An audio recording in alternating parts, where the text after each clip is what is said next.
So we're 2 miles out of the final approach fix. Everything's pretty well dialed in. Here we go. And I'm going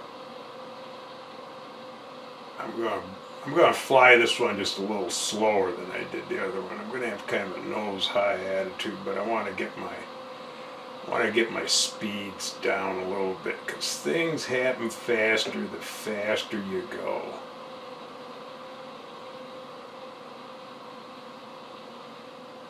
And if I can, this thing takes a lot of trim.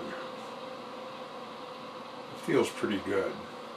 Down around 100 knots, and there's nothing wrong with that at all in this airplane.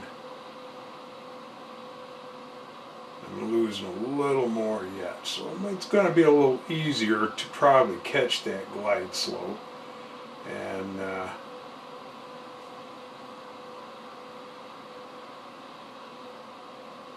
it's almost like about the same pitch up you do on takeoff. You've got to tickle with just a little bit of power.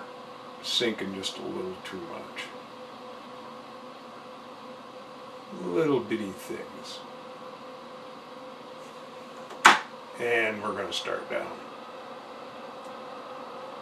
And once again, I'm a little concentrating on grabbing that glide slope, and I'm not taking care of that localizer that well. And since we are coming downhill, we are picking up a little bit of speed, but this is probably, then the sim is really pitch trim sensitive. It really is not quite realistic there, and there's 8 million different settings you can use to get everything perfect. So dead on the localizer. I gotta give me a little bit more nose down here. Pick that glide slope up. We want to pick these things up slowly, just exactly the way I'm doing it right now. And you're just talking just teeny tiny turns here.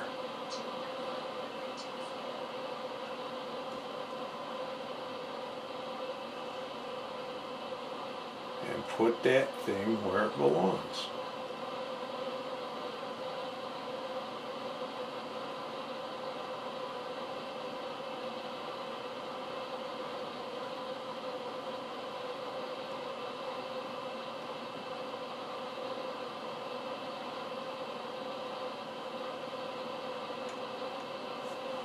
I still need some nose trim down. We picked up a little bit of speed now too.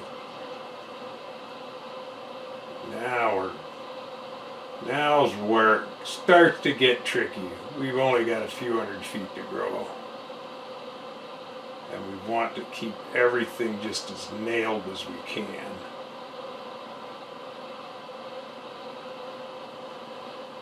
Okay, there's a decision height bug is coming up. I don't see anything outside to you. There's your goal. There's your missed approach right there. We're going to stay right on that glide slope and keep working it. We don't want to lose it. There's the runway.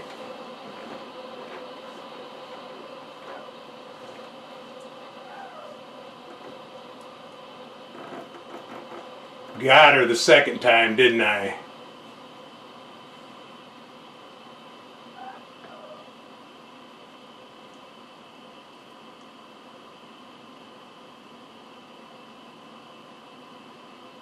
Now, we do not advocate ever trying this in an airplane, of course.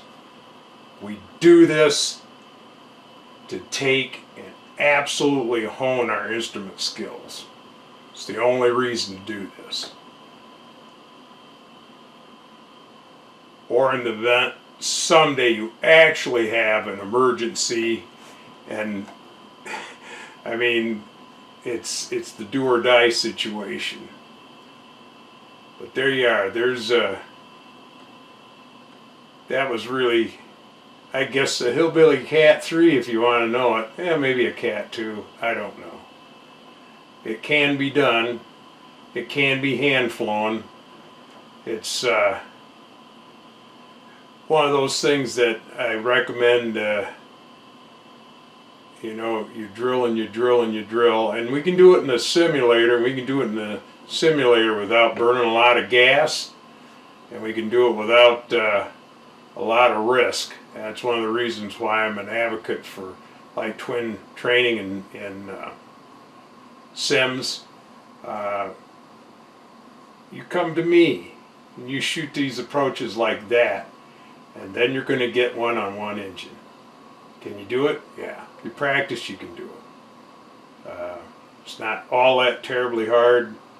It takes concentration, and it takes being one with the airplane. If you really are dialed in on everything, you know, you're going to be able to take and be able to do that. But you can see there's a 1,200-foot RVR here. This is pretty heavy fog.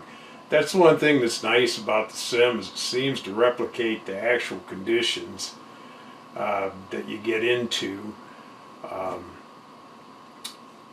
pretty accurately, you know.